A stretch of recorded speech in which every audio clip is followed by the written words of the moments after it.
Hello, everybody. Welcome to our fifth series in the REBT Masterclass. And I think it's some interesting topics that we'll be covering today. And particularly, I'll be going to be looking at homework and how we can develop a variety of homework styles in collaboration with our clients. We always want to look at collaboratively working with them, not just handing a homework assignment over to them. And then I also want to zero in on obstacles to change within REBT therapy. And I want to focus on two categories of those obstacles. And those are those that are obstacles that are kind of contributed to impeding change that come from the therapist and those that come from the client. Do want to invite you back to next week on our last one, because I think we'll have an exciting topic.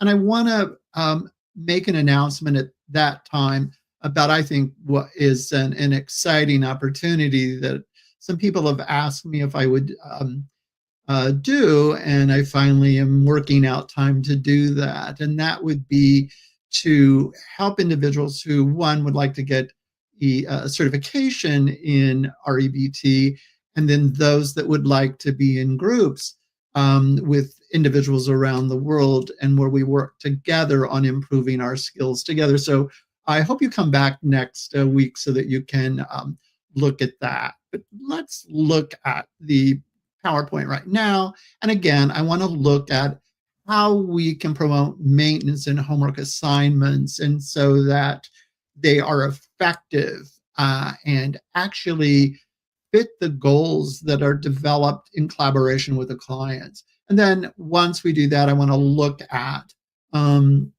some client and therapist cause obstacles to change, and what we can do with them. Okay, so let's hop into the first among 7 ways to promote maintenance in therapy, improvement, continuing to move toward client goals, and the form of homework assignments. Okay, and I want to give some examples of those.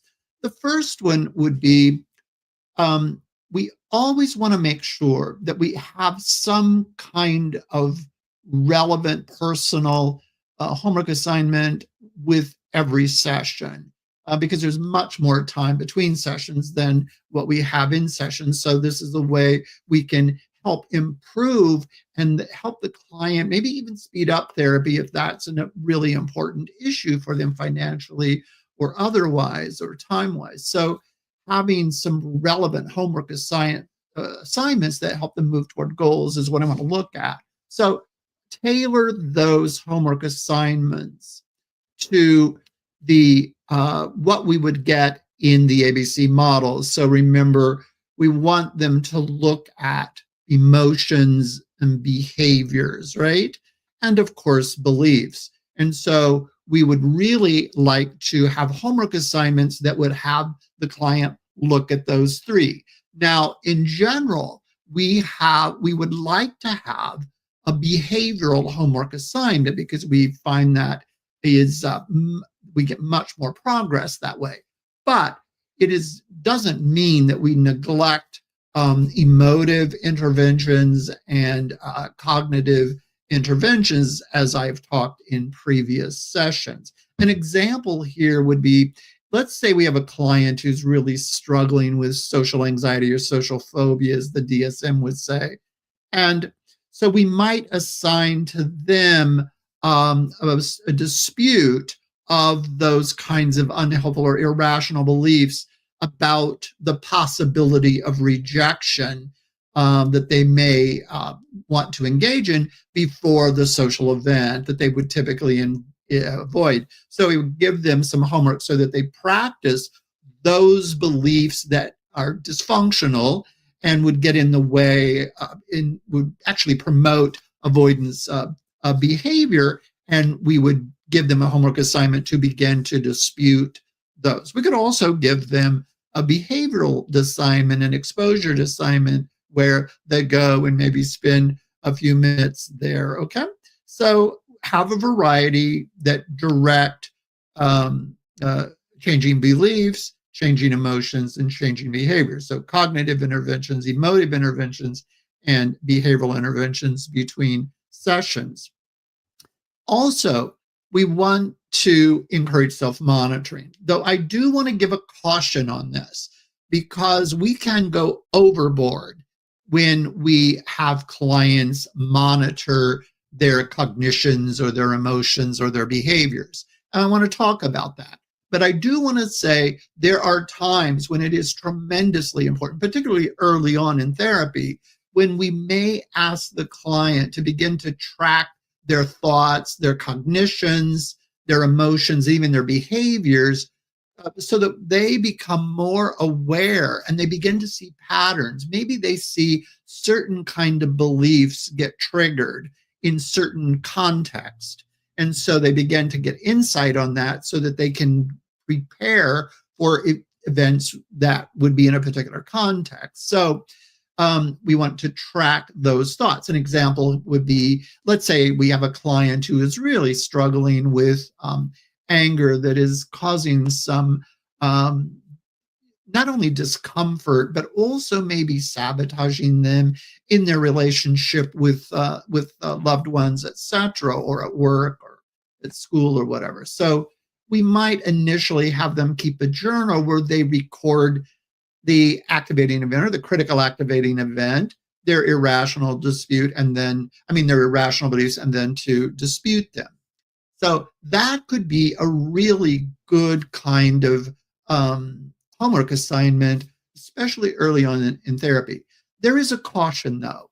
If we always have them, let's say the individual is angry or anxious, and we have them track when they get anxious and etc., we are having them focus on dysfunction. So we also want them not to have a cognitive bias toward that. We want them to develop also a cognitive bias, if we want to call it that, toward when things are going well, when they're in a situation that normally might be triggering their irrational belief.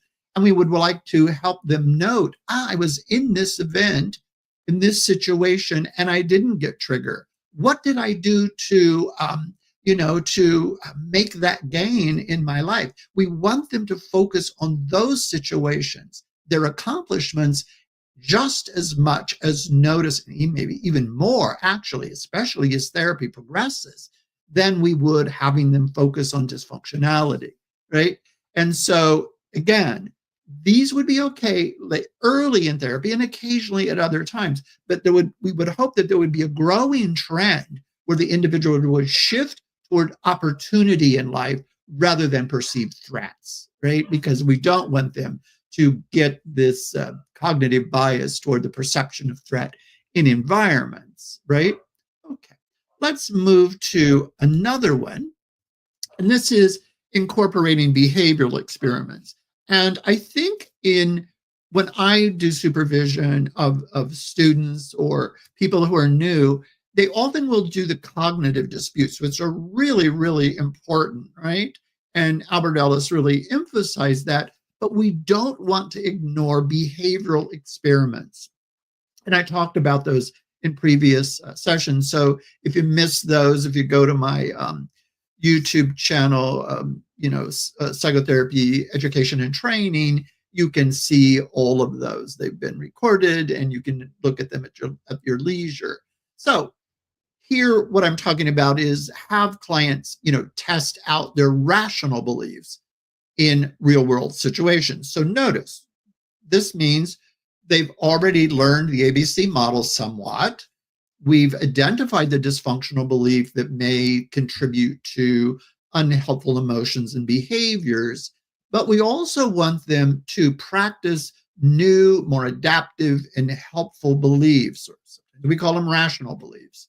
So, and we want them to do that in real life situations outside the therapy session. Why? So they gain confidence and competence in using those rational beliefs and using the rational beliefs becomes more habituated. It becomes more habitual for them. An example might be that I was thinking about was if we have a client who's kind of perfectionistic, we may have them like intentionally submit a piece of work that is good enough. It's not going to get them in trouble, good enough, rather than focusing on it being utterly flawless and being anxious and avoidant or procrastinate if it is not perfect. Okay. So that's a behavioral move into the behavior that we want, right? And so that would challenge their perfectionism, and they can see whether they're able to employ a helpful belief. So, for example, the belief might be, "Oh, this would be horrible if my work was not absolutely perfect," right? And then they may even beat up on themselves. Whereas the new, more helpful, adaptive belief might be, I hope it's good. I hope it's really, really good. I'm going to do the best I can. But if it's not perfect, it's not like the end of civilization, and it means nothing in terms of my value as a human or even my competency, right? So have them act upon that belief rather than kicking into the dysfunction, and they can practice how that went, and we can talk with them about any problems that came up in doing that. Also, I think it's important that when we collaborate with our client, especially early on, that we look at using different formats in the homework. So sometimes we may have homework that is involved in writing or journaling, that kind of thing, or it may be verbal. Maybe the homework would be to teach somebody else the ABC model, because in teaching it, we call that proselytism, right? When they teach it, they actually learn the model even better themselves. Or it may be an action-oriented task, right? We talked about shame attacks and that kind of thing. So we want a variety of these. And I think it makes the therapy itself more interesting, and we learn which ones tend to work better for which clients. An example might be, if we have a client that is really beating up on themselves and is criticizing themselves and judging themselves a lot, we may have them record themselves kind of reading these short, rational coping statements and then listen to them daily. Maybe they listen to them in the car if that doesn't get in the way of their driving, or maybe they listen to them at breakfast, or while they're, putting on makeup or shaving, looking in the mirror in the morning, whatever, or right before they go to bed, so that they deal with these rational coping statements and practice it. So again, they become more habitual, but use different formats here. Okay. I've had clients that just put them on Post-its on mirrors or on the dashboard or at work on the computer monitor. So there's so many different ways you can do this. And I think we can just be creative and encourage the creativity of the client in that as we collaborate. The other thing is reinforcing these rational beliefs and even behaviors based on those rational beliefs repetitively. So again, the more you do it, the more habitual it becomes. I often say that, psychoanalysis, Freud wanted to make the unconscious conscious. And I often think that in second wave models like REBT, we want to do the opposite. And that is make the conscious unconscious. What do we mean? Well, if we are having, when we're first learning how to move from an unhelpful belief to a more helpful belief, through disputation and other interventions, we have to think about that new belief. But when we practice that and that becomes habit, so then it's we don't have to think about it. So it really becomes more unconscious at that point. So this is what we want, and maybe repeatedly practice disputing irrational beliefs and reinforcing rational alternatives. Okay. So example might be, let's say I've right now I have I know some students that I have that are really worried that they have a fear of failure when they get up and they're performing in front of somebody, and so they're really struggling with them because at the university often you're going to be performing in front of some people, so they might write daily affirmations such as mistakes are just opportunities for learning. And that would be more adaptive rather than evaluating themselves because of that. What we want to do is, in that way, instead of seeing the mistake or failing at something as a huge threat to their ego and to their competency, we just reframe it as an opportunity to learn. Kind of like when we were little and we were learning to walk, then we would fall down, but we don't think of those kids as failures. We just see that is the opportunity to learn. And I think it's a great attitude to carry through life. And if we can help our clients to just say, these mistakes we'll try to minimize them. We'll do our best. Do you make a mistake? Ask yourself what you learn. We even bring that into like treatment of addictions. When a client lapses or relapses, we will say, instead of seeing this as a huge failure and it shows that you're just worthless, etc., go, what did we learn from this? Because if we see this as a learning opportunity, then maybe we can make adjustments so we can not lapse as frequently or go so deeply and end up relapsed. Okay, so these see it as an opportunity. The other one, and I love this, especially as a neuropsychologist, right? That we encourage social support. And I like this. I like having interventions where the clients are interacting with someone else, whether that individual is supporting them or they're talking about it after the client engages in the homework, whatever. Because when we interact with another human being, we're kind of designed as that. We're creatures that are designed for interaction, and our body even gives us benefits for that. On all of these things, we're facing, homework assignments, we're generally facing some kind of issue that we have, and we get stressed about those sometimes. And when we get stressed, the cortisol levels go up. And one of the things that we know that helps reduce the cortisol as oxytocin. And one of the ways that we increase oxytocin is through connection with other people.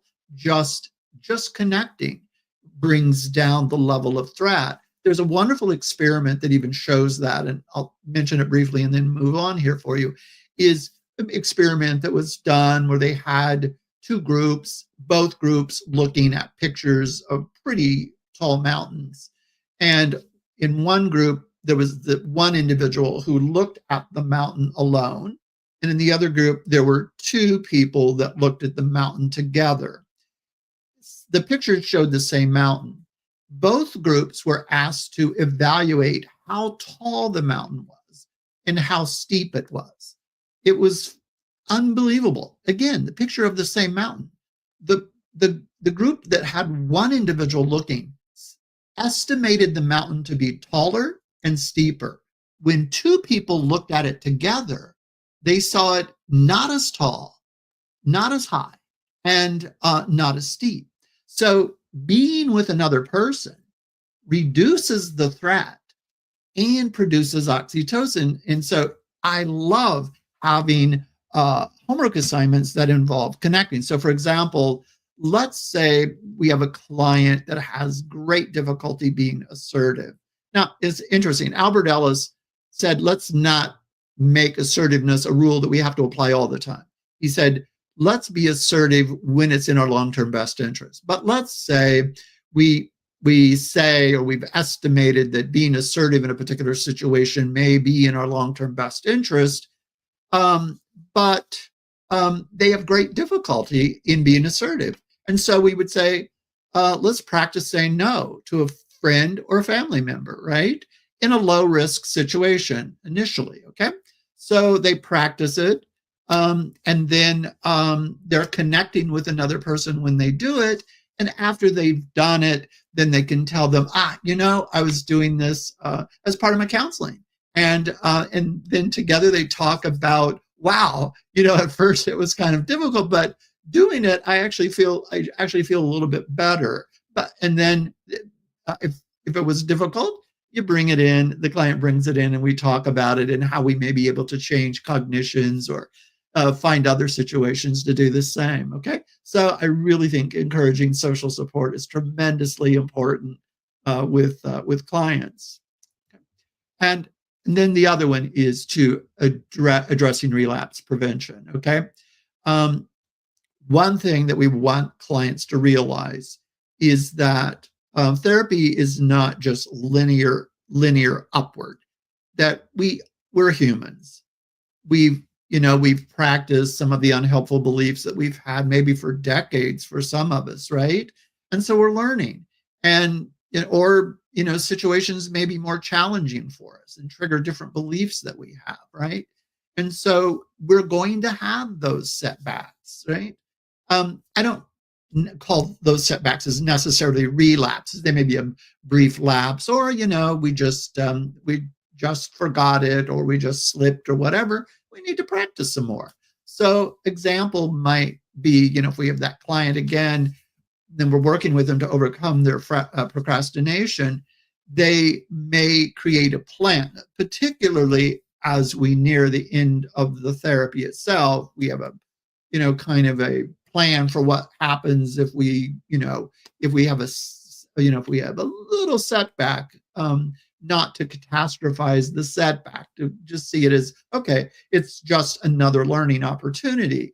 But we do create a plan, right, for handling those future urges or to delay tasks. I can just put it off, but then that becomes habitual. And so maybe we have an alarm, or we have an accountability partner or something like that. Really like the accountability partner, because again, it's bringing about that connection so that we raise the oxytocin levels. And so I really, really love working with clients to do that.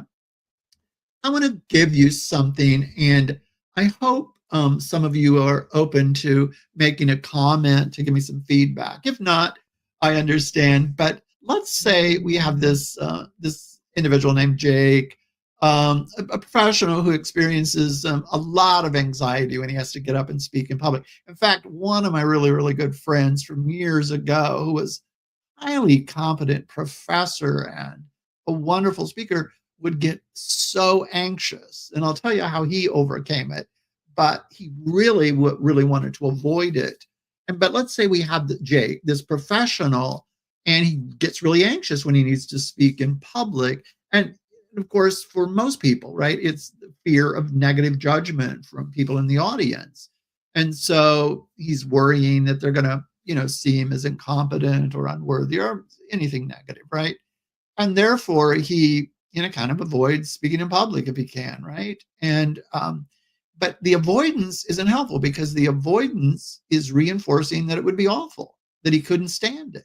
And so it's really important for him to move forward.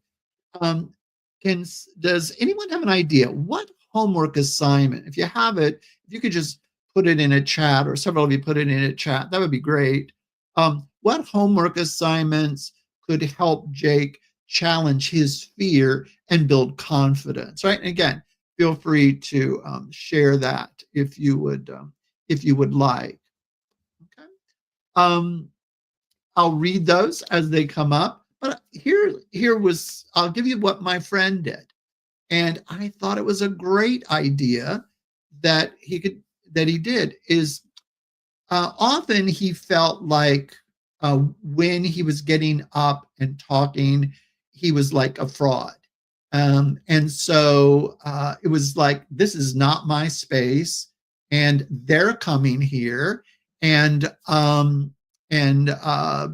I feel out of place. And so one of the things that he did was he stood at the door, and he stood at the door of the conference hall, and he greeted them and said, welcome to my event. I'm so happy that you came," or similar such kinds of things. So he kind of owned it and made it, kind of like, this is a comfortable place and they're like friends I'm inviting in. Okay. So I thought that was a really good kind of homework assignment that he created, and it really, really helped him. He was flying all over the world after that, especially when he retired. He could do this, and he was, enjoying it. We did have a couple of people who responded. One said, practice with a good friend. Absolutely. That would be a fantastic thing to practice with a good friend.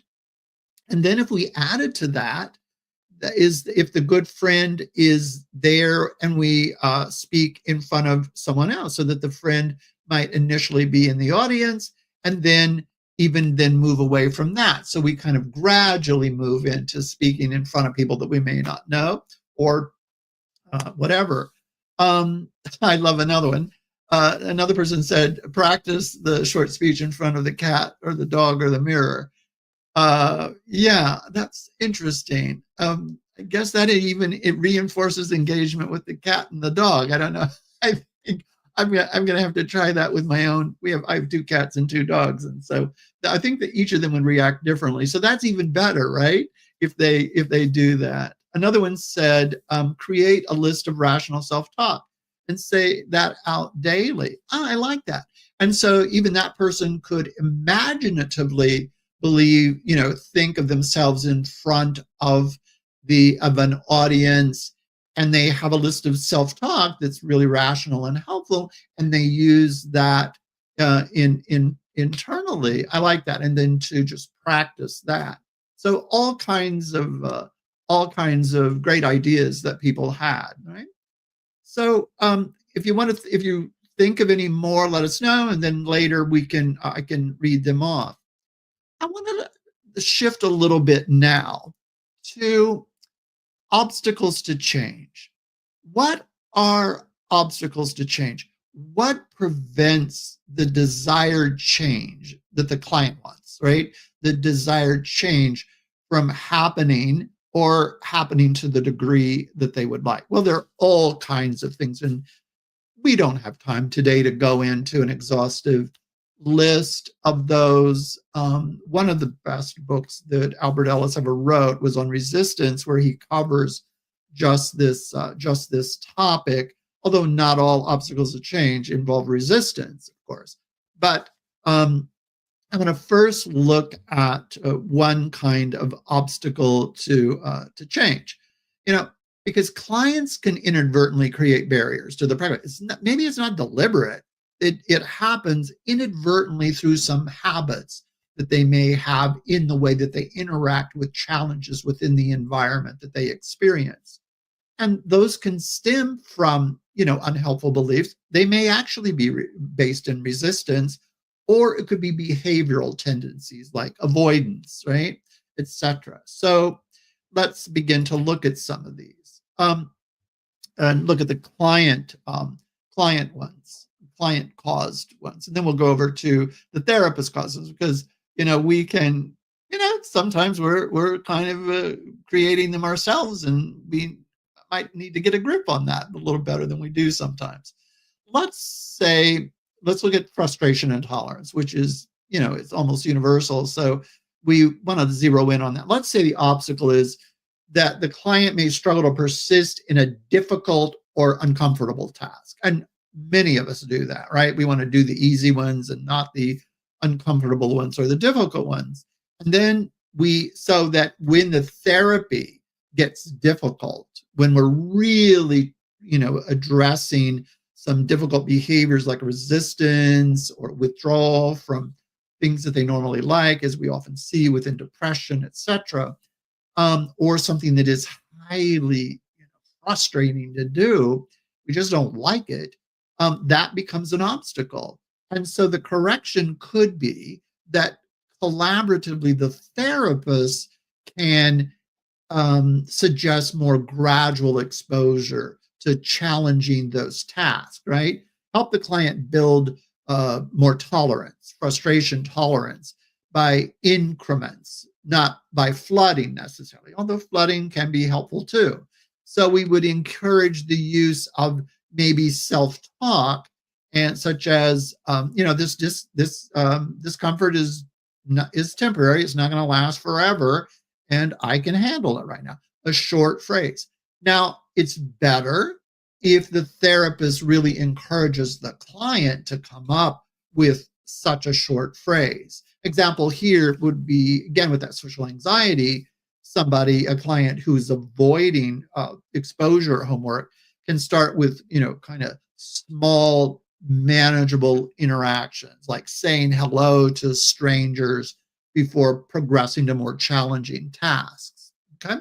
And then often we will develop, especially with anxiety, what we call a SUD scale, the subjective units of discomfort. And at the bottom of it would be things that we could do that wouldn't bring a huge degree of discomfort. And then at the top would be those things that we do that would generally bring a lot of discomfort. Start at the bottom of our hierarchy and work our way up through practice, so to make this gradual. So yeah, was the one that developed that subjective units of discomfort, and it's really, really helpful for avoidance and for anxiety. Okay, so that is helpful. That's one way that we can sabotage progress and change if we have frustration and tolerance. So we want to move from frustration and tolerance to more tolerance of frustration. By the way, that's individuals with higher frustration tolerance, and there's evidence that they tend to be a bit more successful in life than those that have a high degree of frustration and tolerance. So it's better. I think even schools, we probably should help kids develop, students develop more frustration. And believe me, it happens all the way through grad school and on, and even beyond. Some of us when dealing with difficult, what we would say is a difficult client. Well, it's not a difficult client; it's a difficult situation for us, right? And so we can up our own frustration tolerance and begin to do better and be kinder to ourselves in that process too. One way that can be difficult and sabotage change is to demand immediate results. So we want to keep our ears open when clients begin to speak in ways that sound like they're demanding an immediate result. And that can be due to misplaced expectation, right? Sometimes expectation is a demand. Sometimes it's not. But some clients may expect really rapid change and feel discouraged when they don't see immediate improvements. And often this will be because they will have cognitions that are not helpful. I must change.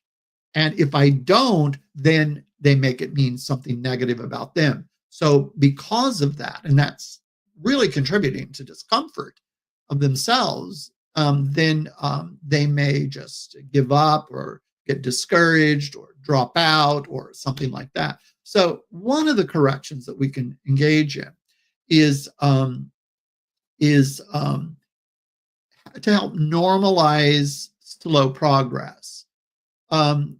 There's no way for us to predict whether that progress is going to be slow or fast or whatever.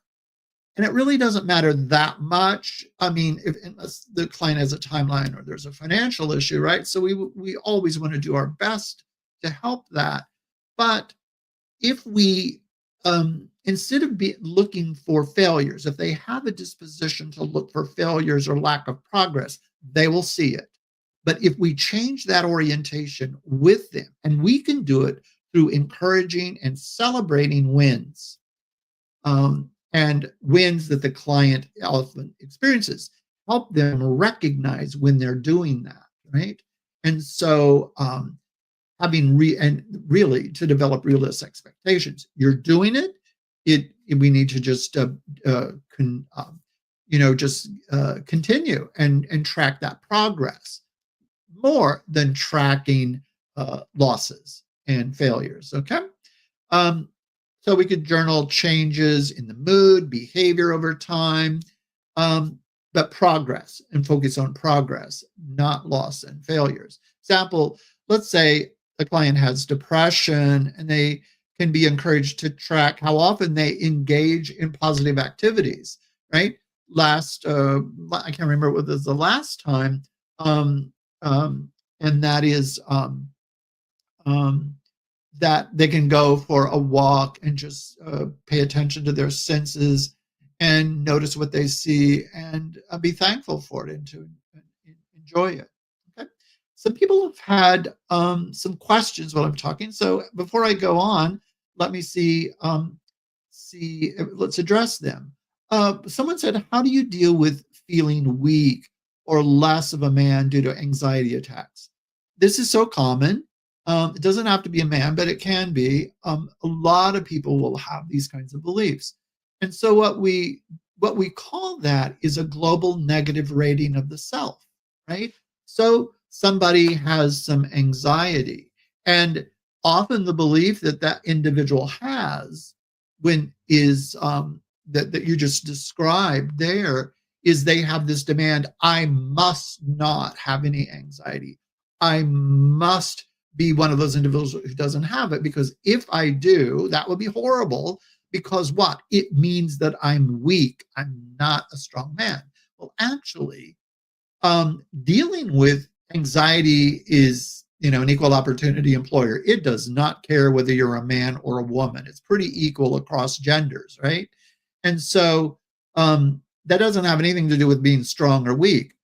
But someone who kind of faces it and learns to deal with it is actually, doing a great, great job. And that measuring that progress, and because that is helping them move in the way that they wanted, would be,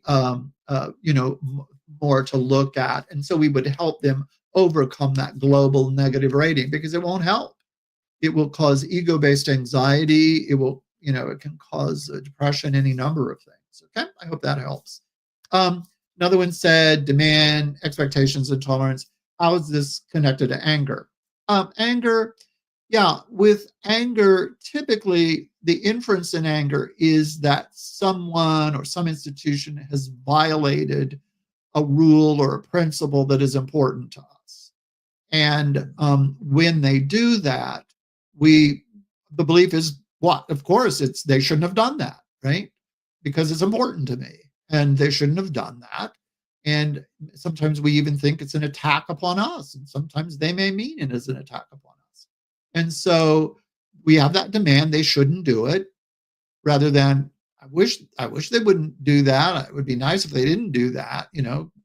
Have that as a strong desire and lobby for it, but having it as a man won't even help you, because that doesn't, you don't have any control over that individual. And then if you say they shouldn't do that, and then you globally rate them, you say they're no good or whatever, then you tend to get really angry. Or you go, I can't stand this. This is intolerable. This is too much. Well, all of those are unhelpful beliefs. They're absolutely normal. You're not mentally ill if you have those beliefs. I have a word for someone who has those beliefs. I call them a human, right? We're all predisposed to this at times.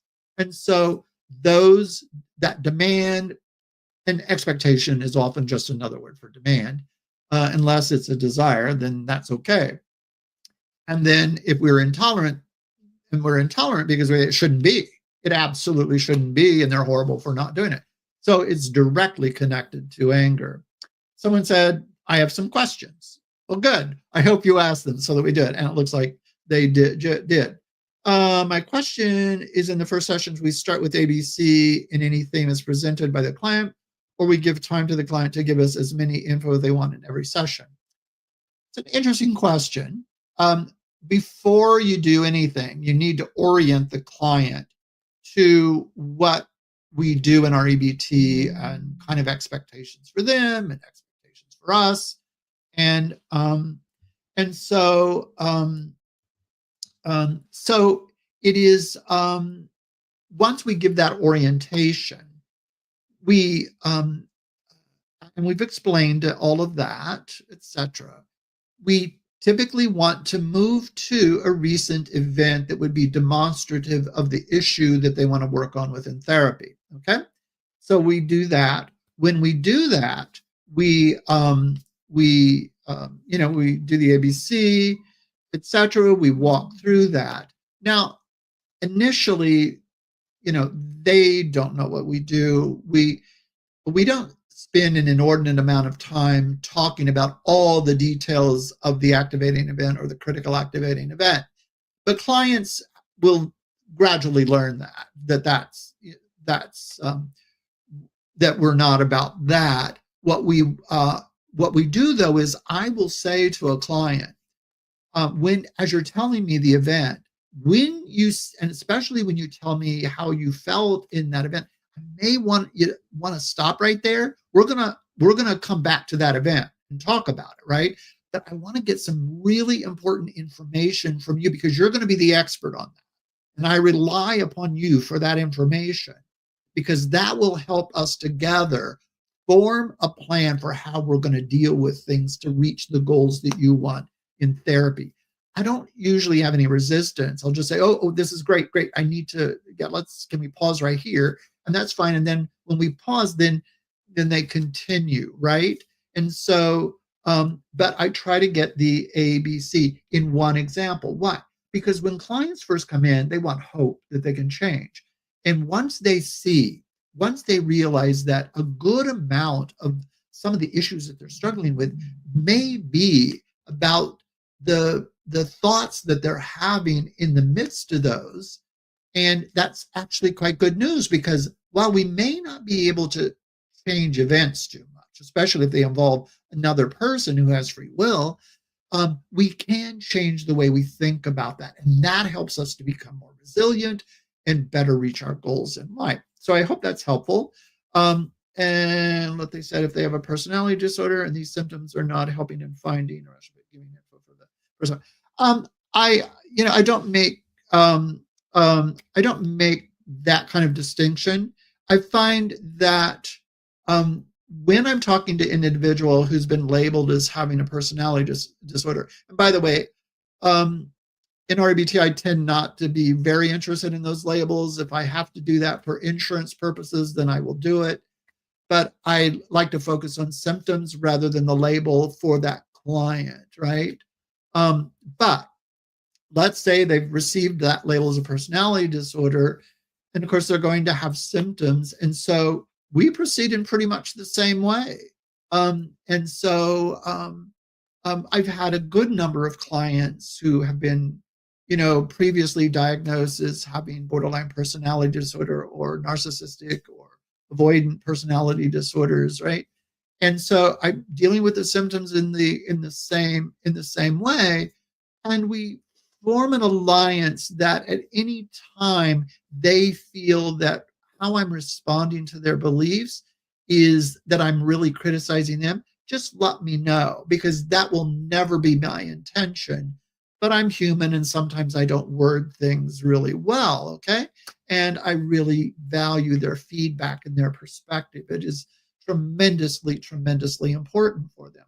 And so I will find the unhelpful beliefs with them as I would with anyone else, okay? But that is a great question.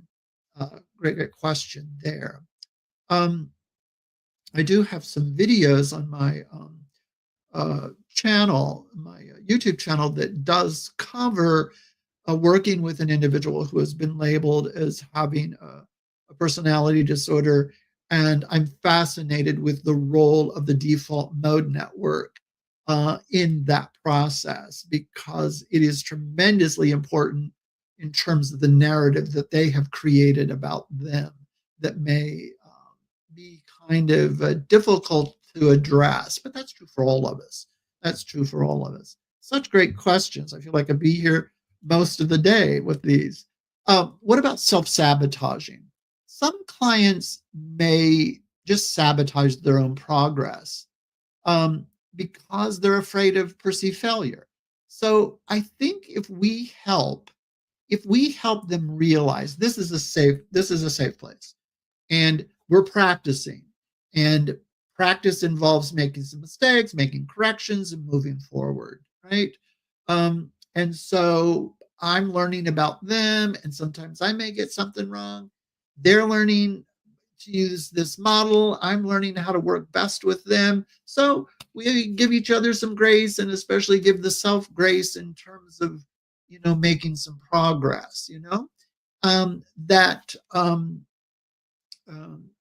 but if they think they absolutely have to have 100% assurance on something, I have to let them know none of us gets that. Oh man, wouldn't it be nice if we had assurance that therapy went in just the perfect way and your therapist was perfect and you were perfect?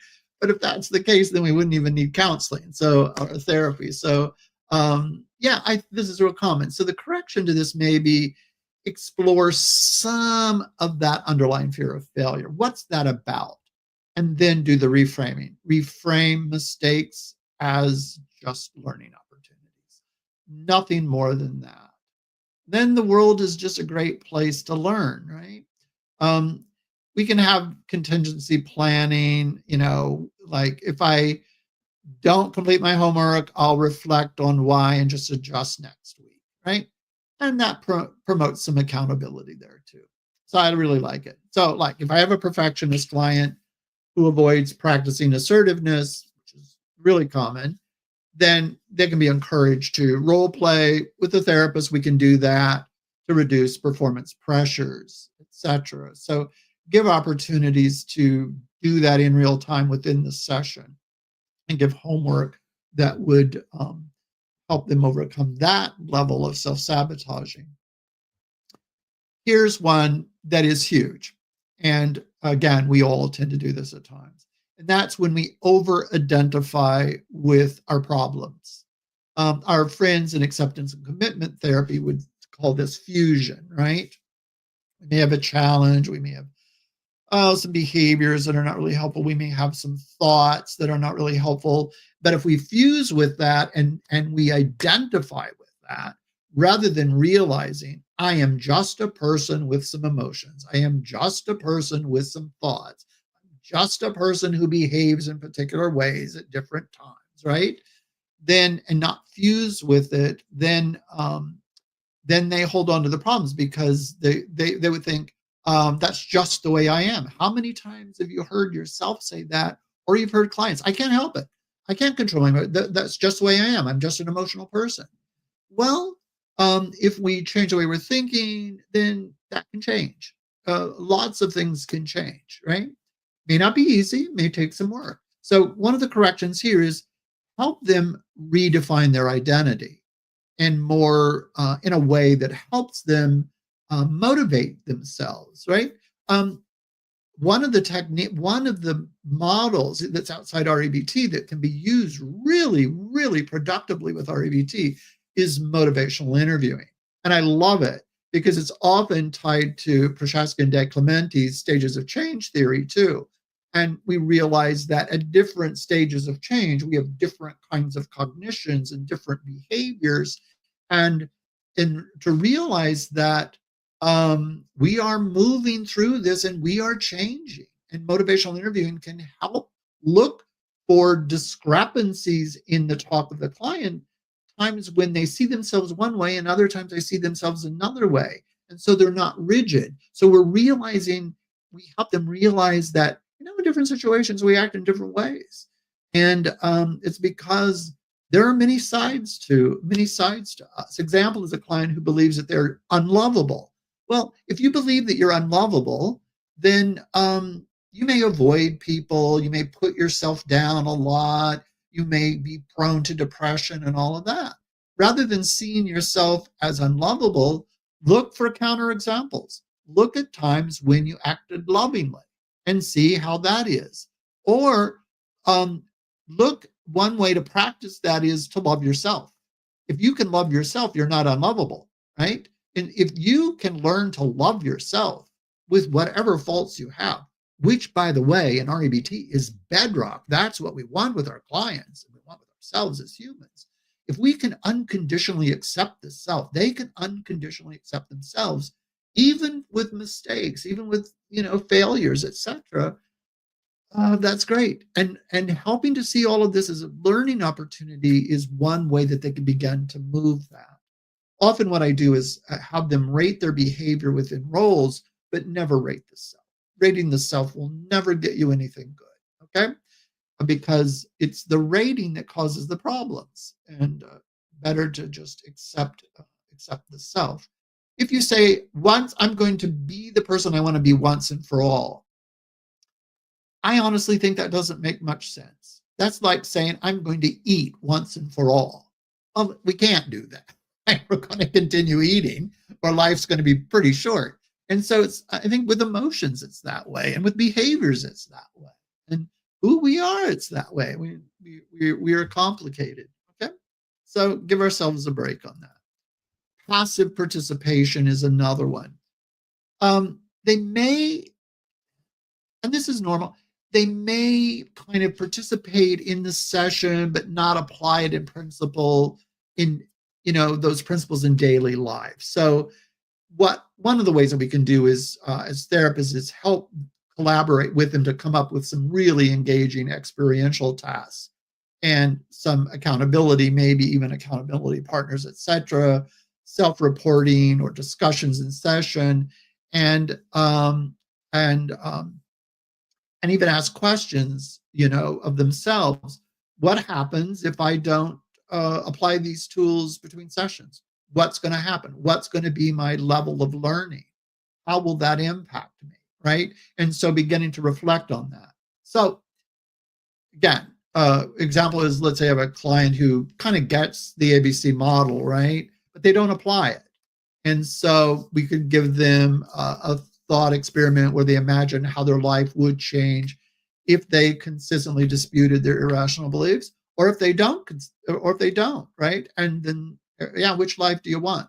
What do you want to move toward? And what would be one step they could take? Not get there all at once, but one step they could take to move in that direction. Someone said, is unconditional acceptance similar to radical acceptance? I don't know. I think if you unconditionally accept yourself, that's kind of radical acceptance. I don't care about the word. It is the reality that I'm interested in, is that despite what you do, good or bad, you unconditionally accept that you did that. Doesn't mean that you like that. If you like it when you do things that are not great and violate your moral code, that doesn't make it much sense. But you unconditionally accept yourself in the midst of that. Okay.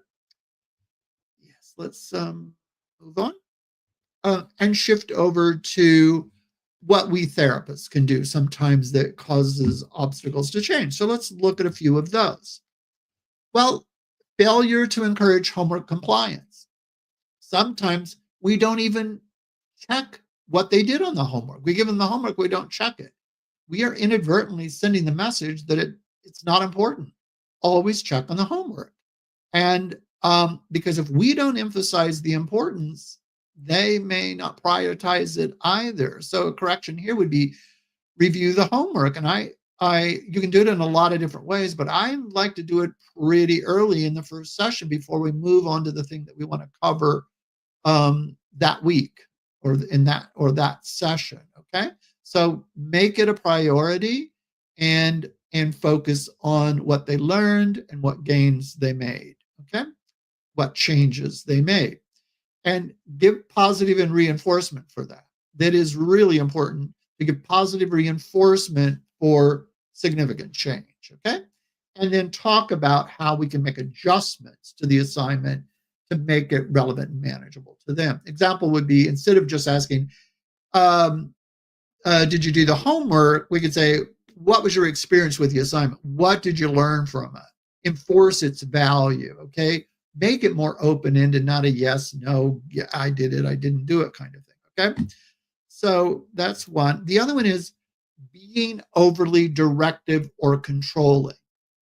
This needs to be a collaborative venture, and it should be growing over time to more and more collaboration. If we push too hard, clients may resist because it looks like, it may feel like them that we're taking away their autonomy or whatever. They may, and if they have a desire for autonomy, if they're more dependent, they may like it, but it will not be helpful. So either way, if we're pushing too hard, that often is not really contributing to progress or change. So we, and this is with common factors research. Common factors research shows that therapy goes better if the therapist and the client collaborate. If it's one way, we don't get the client doesn't get the benefit as much as if it's a collaborative venture. Okay. So we work with them on their goals. We try to make them approach goals, not avoidant goals, SMART goals, all of those things that we talked about in previous sessions. We ask open-ended questions, take a more Socratic approach with them. Like instead of giving them, okay, let's do a pragmatic dispute, go, hey, what do you think would be a good way for you to challenge this belief, right? In a way that works for you. We're increasing engagement. The more we engage, the better the therapy tends to go. Example, let's a therapist who insists that a client has to confront their fears head on rather than giving them a choice, right? But we want to do flooding instead of, gradually moving toward change up a SUD scale. Then, it's about us. It's not about them. So I think we need to drop back and make this a bit more collaborative. So I think that's a wonderful way to do that. Recognize that within us. Often it's because we hold an irrational belief that this is taking too long. They're not making the progress they should. Well, dispute that unhelpful thinking because that is just what it is, unhelpful thinking. Of course, we desire that they change and they may want to change, but we may be in collusion. If they think it has to happen all of a sudden, and we think they should change all of a sudden, we are in collusion that may get in the way of their progress. Lack of flexibility in the disputation. There are a lot of different kinds of disputes, and we talked about functional, pragmatic, empirical, logical, friendship, humorous, metaphorical, so many different. But some people just do, pragmatic, or some people just want to do empirical. We need to try all kinds, be flexible, try them all out and see which ones do better with the client. We may find that it's sometimes, humor works better, and other times they're not ready. It's not an issue for humor and they want pragmatic disputes. Some people respond really well to logical disputes. You only know that if you try them all out and get feedback from the client. So the client should adapt their own approach and incorporate that. They may come up with a whole different way to dispute. And if it works, it works. And we just think, congratulations. So if the client struggles with logical disputation, then we shift over to a pragmatic. Be flexible, not rigid. The mark of mental health is that we are more flexible. We're not so rigid. And it's good for therapists to model that flexibility for the clients. I think one thing is to overlook the power of emotions. Now, some people have the wrong idea about rational emotive behavioral therapy. They think that since rational is the first word, that we're only interested in cognition. We're not so interested in emotion, and that it's rational, emotive, rational, emotive behavior.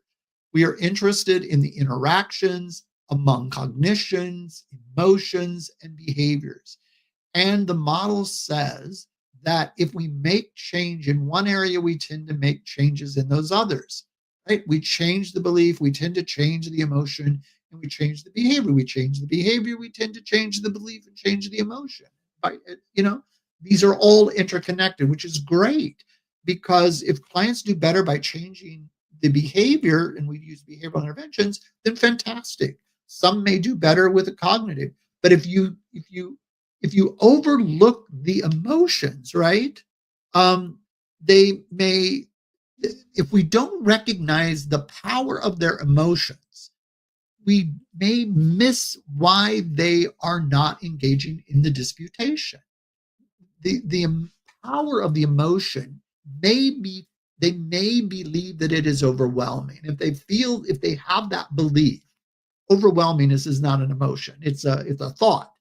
And if you believe that you're overwhelmed, that you're and you can't handle those emotions because you believe they're overwhelming, then it's going to make disputation more difficult. So instead of rushing into the disputation, we can help them recognize that, those emotions can be really intense and they're significant, but those may stem from unhelpful beliefs because of that. And that's good news because we can change that so they don't have to have this sense of being overwhelmed and that there's nothing that can be done. So we will help. That's a part of helping them see the model and then see whether they buy into doing some experiments to address the thoughts that are underlying those emotions. So instead of telling the client, it's your emotion is valid and helpful to feel this way. Now, I know some therapists do that. They just say that's validating the emotion. I think it's wonderful to validate that. Yes, I understand you're that's your emotion right here, and I'm glad you are.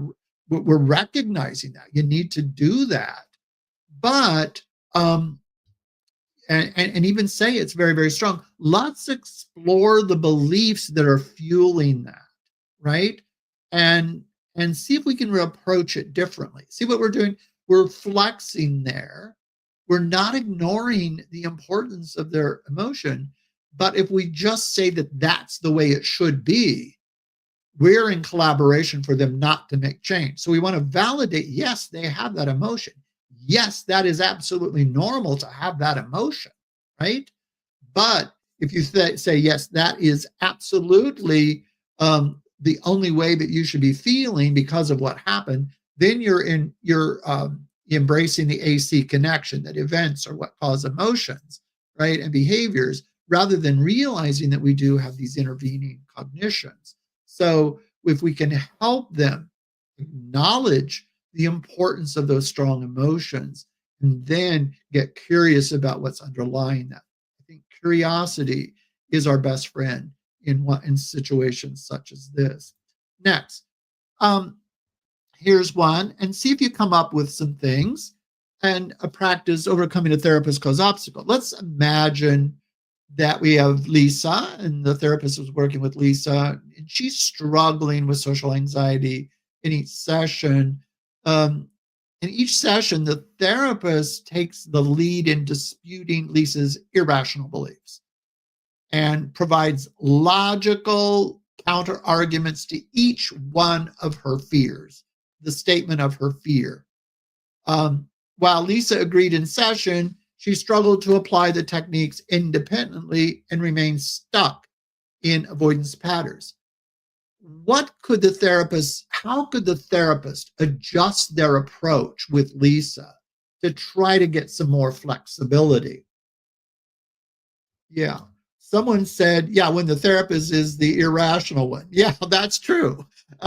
Yeah, we can think, we absolutely have to use this dispute, right? And they've got to do that, and they have to do it between sessions, but they haven't bought into that. We're just pushing that on them. Anybody have an other alternative that the therapist might do rather than in each session go, okay, they take the lead in disputing the irrational belief, and they're going to just counter logically every one of the beliefs that the client comes up with. What could the therapist do? Anybody? Well, as you're thinking about it, one thing I tend to like to do in these sessions, and I love someone did come up with it. Give the space for the client to come up with ideas, and I like that. Give the space and give word to that. Go, yeah. Right now, do you have any ideas about how you could dispute that? I've been doing that, but you know what? It might be a good idea because you know those beliefs that you have better than I do, and you may come up with some other ways that may be more helpful for you, more significant for you, right? And another one says role play. Absolutely, role play. And one of the role plays is, there are many different forms that we do that. So I like giving space, but then when we give the space is giving them some responsibility to do that, because in taking that responsibility to learn the disputation themselves, they're gaining the skill. They're not necessarily gaining the skill. I may be modeling it, but modeling it and then having them practice that in their own way and their own techniques would be far more engaging and far more relevant. If we just do it, if we just model it, they say, well, I tried to do what you do and it's not working for me. Well, probably won't, because it didn't come from them. And so we want to give them the flexibility to do that. Okay. One said, we bring up the emotion and the significance of it as a feeling for the client. Yes, we can. They will tell us the emotion, and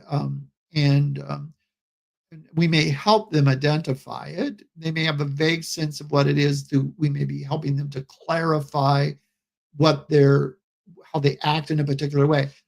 Let me give an example. We have the ABC model in REBT. We also have the conceptualization of emotion. One of the things with the conceptualization of emotion is that for each of the emotions, let's just talk about dysfunctional emotions right now, but for each of dysfunctional emotions, and they're dysfunctional if they don't help us reach our desired life goals, short-term or long-term.